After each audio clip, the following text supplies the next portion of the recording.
Hey guys, today we're going to be looking at some quick strategies just to review and refresh our brains on how we can multiply those bigger numbers because they do get a little bit tricky sometimes. So remember, the most basic strategy we can think about is just our simple place value blocks. So if I was going to do a problem like 11 times 34, that's pretty hard. What is the answer to that? I don't know off the top of my head. So what I can do is simple. I can build 11 groups of 34. So I would have my 30 using my base 10 blocks, and then I would have 4.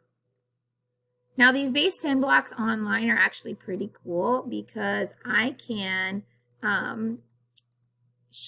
hold my shift button down to select all of them at one time, maybe. There we go. And then I can duplicate. Okay, so I'm going to duplicate it. 1. Did I do it? Nope, let me try again.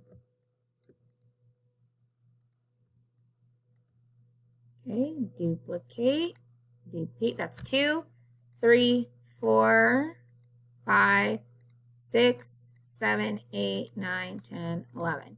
So hopefully I have 11 here, and then I can count up how many I have by just pressing that little button, okay? Another thing I can do with my place value blocks, if I erase all of these, can I do that? Erase them all. That might take forever. Let me just reset, okay? So I have 11 times 34. Well, I'm thinking here's 11. And then 34. Do you guys remember this one? It's been a while since we've done this one. There's 30, and there's 4. And now what I have to do is I have to fill in the spaces, okay? So that means I'm going to have a lot of these. This is going to be a really big number, and I'm going to be building, okay? So I'm going to need 10 across because there's 10 across right here.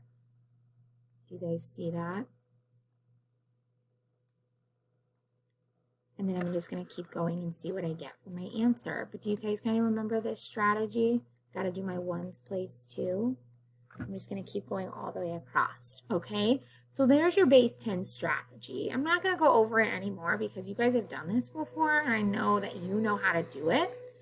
So then after that, what we have is the area model or partial products. I like this one because if you're really good at base 10 blocks, it kind of goes along with it, and it's one step up to make you just a little bit faster in solving your math problems. So for example, if I have 11 times 34, I would have 10 here, and there's 1, and then 30 plus 4.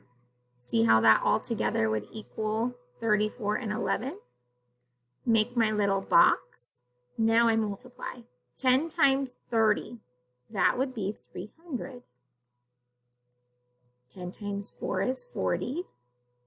1 times 30 is 30. 1 times 4 is 4. And then I'm just going to add up that partial products there. So I have 300 plus 40 plus 30 plus 4. That would be 374. That's a really big number, isn't it, boys and girls? Okay, and you can kind of see there's different ways you can do that too. I mean, you can structure it one above the other, but I would wait to do that until you feel really comfortable with this strategy right here, okay? So this strategy is you're taking each number, I'm going to decompose it a little bit, and then I multiply.